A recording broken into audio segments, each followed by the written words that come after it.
સુરત શહેર railway station પર સર્જાતી ટ્રાફિકની સમસ્યાનું કાયમી ઉકેલ લાવવા માટે સુરત મહાનગરપાલિકા અને પોલીસ સાથે મળી દબાણો દૂર કરવાની કામગીરી હાથ ધરી રેલવે સ્ટેશનના ગેટ અને સર્કલ બહાર ડિમોલિશન કર્યું હતું।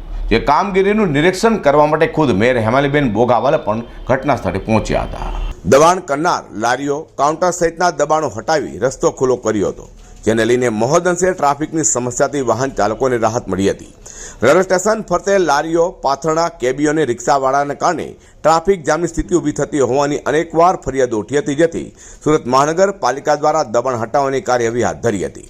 રેલવે સ્ટેશનના એન્ટ્રી ગેટ અને એક્ઝિટ ગેટ પર તથા સર્કલથી આજુબાજુના જગ્યાઓમાંથી પાલિકા દ્વારા દબાણ ઉચકવામાં આવ્યું હતું।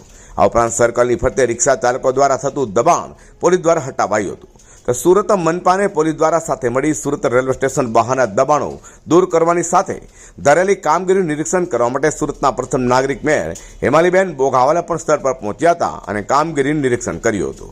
સુરત રેલવે સ્ટેશન ઉપર વારંવાર સ્થાનિકો, સુરત શહેરના રહીશો અને મુસાફરીની ફરિયાદો આવતી હોય છે કે ટ્રાફિકની સમસ્યા ખૂબ જ હોય છે અને ઘણી વખત દરેક મુસાફરોએ પોતાની ટ્રેન પણ મિસ કરતા હોય છે।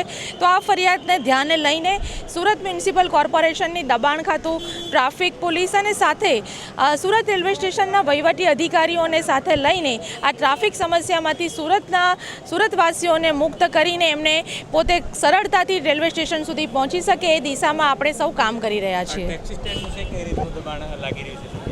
અત્યારે જે રીતે ટેક્સી સ્ટેન્ડનું સ્ટેન્ડ દેખાય છે તો એને પણ કઈ રીતે મંજૂરી આપવામાં આવી છે અને એનું પણ ધ્યાન રાખીને આપણે સૌ આગળ વધીશું।